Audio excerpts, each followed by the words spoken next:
Jeremy Kappell says he got tongue-tied during a broadcast and uttered what sounded like an offensive racial slur. Martin Luther King Jr. Park. Viewers in Rochester, New York were stunned. They took to social media to vent their outrage.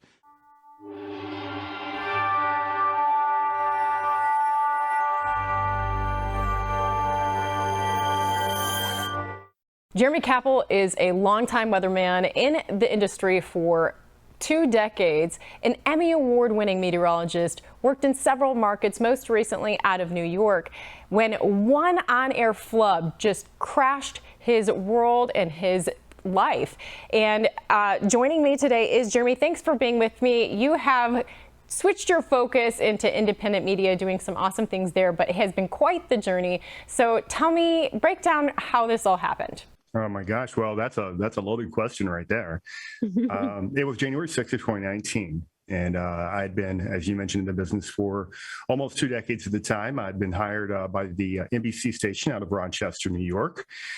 These guys, I didn't even apply for a job there. They came out, recruited me, they vetted me, and they convinced me to uproot my family out of the Louisville market and to travel up to Western New York for the job. First year plus was wonderful. In fact, it was so good that the ratings got both the general manager and the news director that hired me promoted, which turned out to be a very bad thing a little bit later on when the new management came in.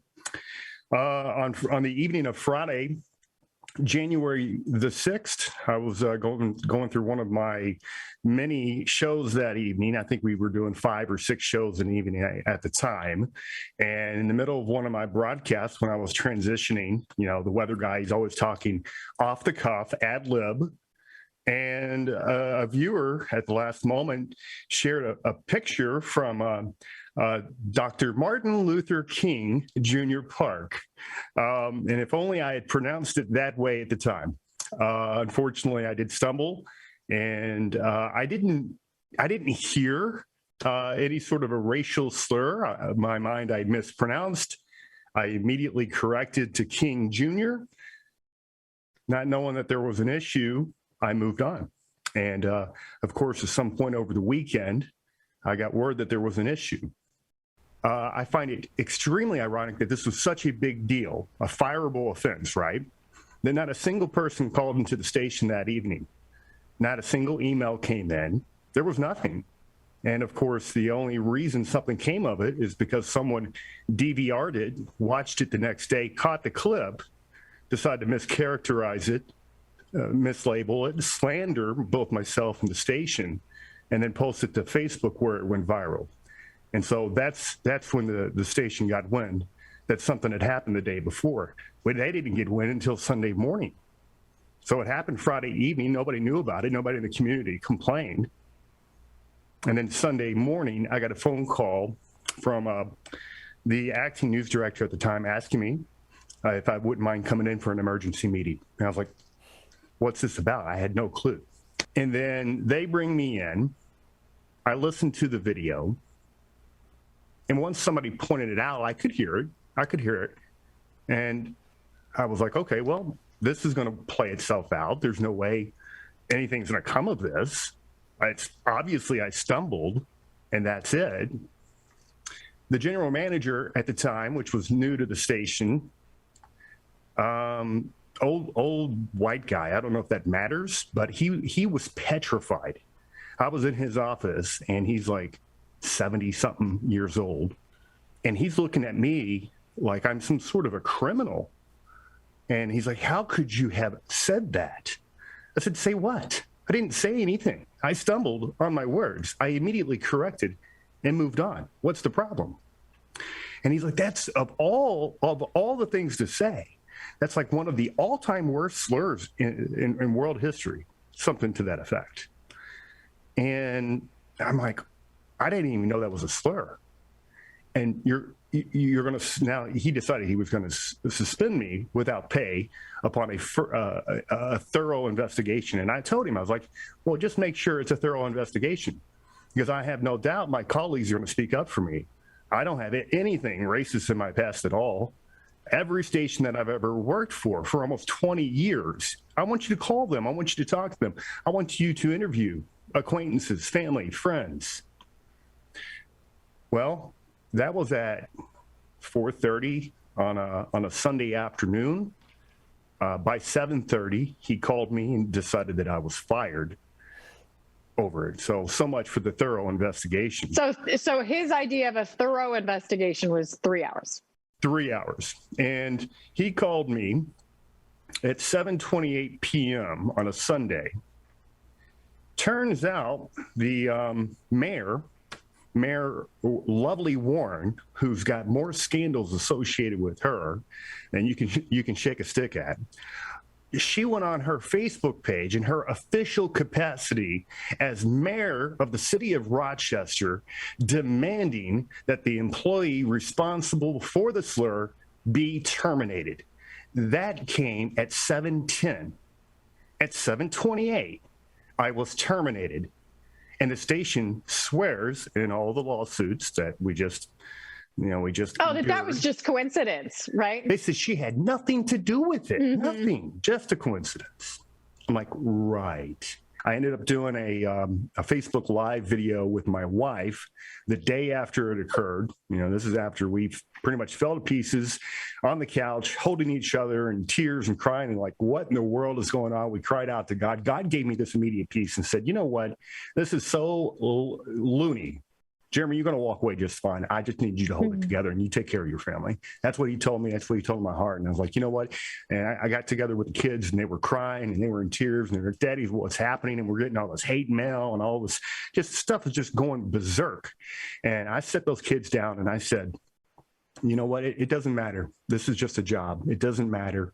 Daddy's career really doesn't really even matter. What matters is Daddy's going to take care of you guys, just like our Heavenly Father is going to take care of us.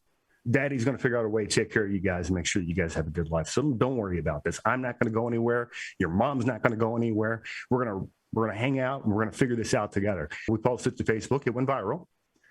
And that landed us with interviews with the Today Show, CBS. We ended up on CNN, a few other outfits, BBC News called. Every single person that speaks for a living, every single person in the broadcast world had my back. Everybody, Al Roker, Don Lemon, Craig Melvin, even the daughter of Dr. Martin Luther King himself, Dr. King's daughter, reached out, Bernice King, Dr. Bernice King.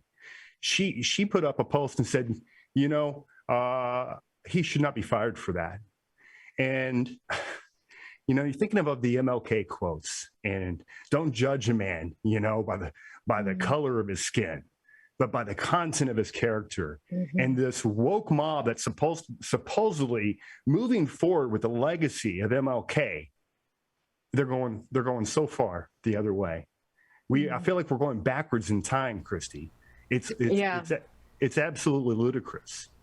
To anybody with a logical mind, it was one flub out of dozens, I'm sure, that we've all had, more than dozens that we've all had in a career of speaking. One flub, and you lose everything. And I would have felt, especially with the backing of Martin Luther King Jr.'s daughter, that you would have had a strong case. What were your cases and how did you lose them? What sense can you make of it? I mean, I ended up finding some attorneys out in New York City that specialize in employment law. And these guys are extremely they're so well versed at written argument, and they persuaded me with their written argument. But it was pretty easy. We decided to make it two separate cases instead of like lumping the mayor and the station together, going to show their conspiracy, which I'm pretty sure we could have done. Didn't matter. So we decided to separate the cases, go after the mayor for interference of a private business. I forget what the legal term is for that, and the defamation that came along with that. And then on the station's behalf, they broke a contract. There was nowhere in the contract that said that they could fire me for nothing. Okay. Mm-hmm. You get into this idea of firing for cause. Well, what's the cause? You stumbled on your word unintentionally? No. So that was our attorney's argument, is that you didn't have cause. You would have had to prove damages. You would have had to do all these things in advance. If not, what's the purpose of a contract? Why did I uproot my family if you could terminate me for any reason? These contracts are supposed to work for both the employee and the employer. But obviously the contracts, at least TV contracts up in New York, only work one way. Despite what I believe is an excellent written argument, and it talked about precedents as well. So not only clearly most rational people could see that it was just a stumble, but there's plenty of precedent. The exact same verbal stumble has occurred at least a half dozen times in the last 10 plus years, including Mike Greensberg of ESPN radio fame, who was given the opportunity to apologize and explain, but he made the exact same stumble over MLK's name. John McWhorter of the Atlantic wrote a lengthy piece and explaining exactly how that occurred and how it's shameful what the station did. It's shameful how the mayor behaved, and that I should immediately get my job back. My sister posted a petition that gained over 70,000 signatures saying I should be immediately reinstated. Now, the woke mob came up with their own petition, do not rehire Jeremy. It got 400 signatures. And I think that's about what we're looking at. It's that small minority that is doing all the damage, and it's this ideology that's allowing it to continue to destroy not just media, mainstream media and broadcast, but as you know.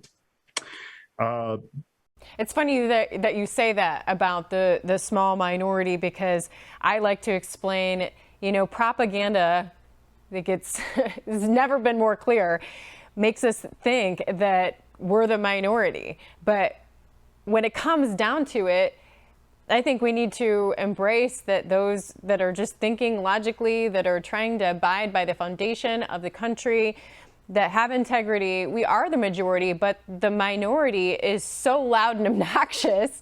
And then they have the backing of people in the right positions on school boards, in media, that it makes it seem like it's the other way around. So where do you go from here with I know it's hard though, because it's like, I've had those prayers where I'm like, Father, you love justice, you love truth. Why do we have to see evil win so much? So how do you get through it? You just gotta keep rolling with the punches, because there's no way I can't not fight. And and I understand not everybody has the stomach for this stuff. And, my wife says, well, God hand selected you because you don't back down. And I try not to, in fact, I rarely do.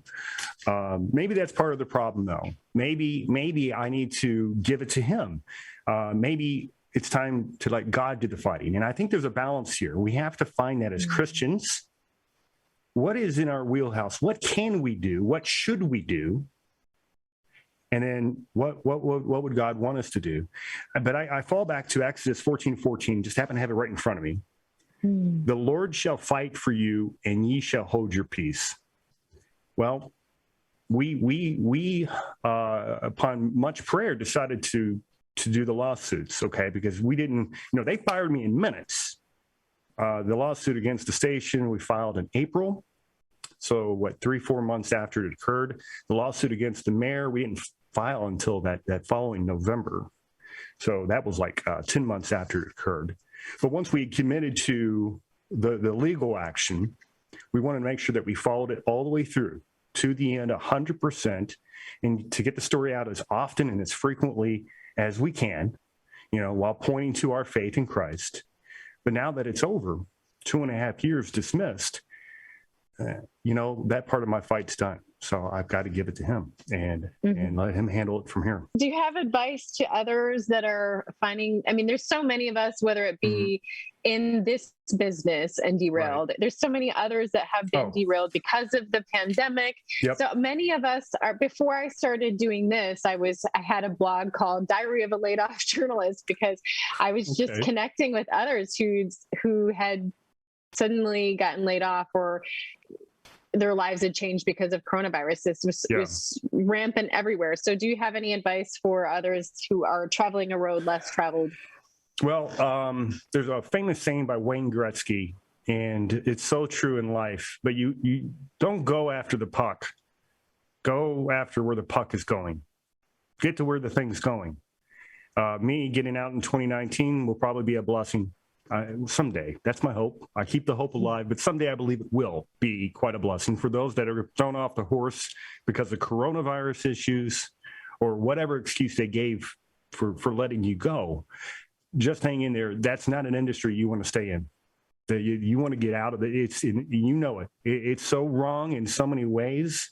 If you have any integrity, if you have anything inside of you of value, okay, run away from that because it's going down. It's on the wrong side of history, in my opinion.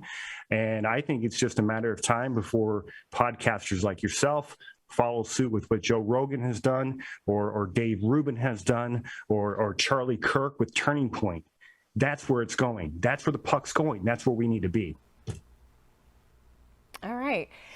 Okay, well, is there anything else that you wanted to address? I mean, obviously, I will link up all of your sites and where people can find you, how they can support you, but is there anything else that you wanted to say that I didn't ask you about? There's so much, the story and the legal and everything of the last 2.5 years. It's very, what's the word that the judges don't want to touch? They want to make everything black and white. And it's so, there's a lot of finer details in there that I'll be happy to share if you're interested. But our bigger stance, and I think you're strong on this as well. But we've got to push back cancel culture. We've got to push back this woke ideology, and it's going to take a lot of us speaking for a lot of people who may not have the ability, who may not have the tech savvy, or they're just afraid to speak their minds in this stuff. We're speaking for them. I can't tell you how many people we are speaking for when we're doing this stuff. And it is so important because truth is becoming more and more rare. So that's all. I've got a podcast that I haven't updated here in a month or two called the Countering Cancel Culture Podcast. I'm working on shaping something that's, in the 5 to 10 minute range that's more digestible for social media. But that's the whole thing, going after cancel culture, pointing out the hypocrisy, and not stopping until we see some results. Yeah. Yep. And hanging on to God's promises. He has provided. He will continue to provide. And hang on to that promise that vengeance is his. And we're going to wait and see. Amen. Be done. Hey, well, I've read the end of the good book. I know how it ends. Yes, exactly. We all know how it ends.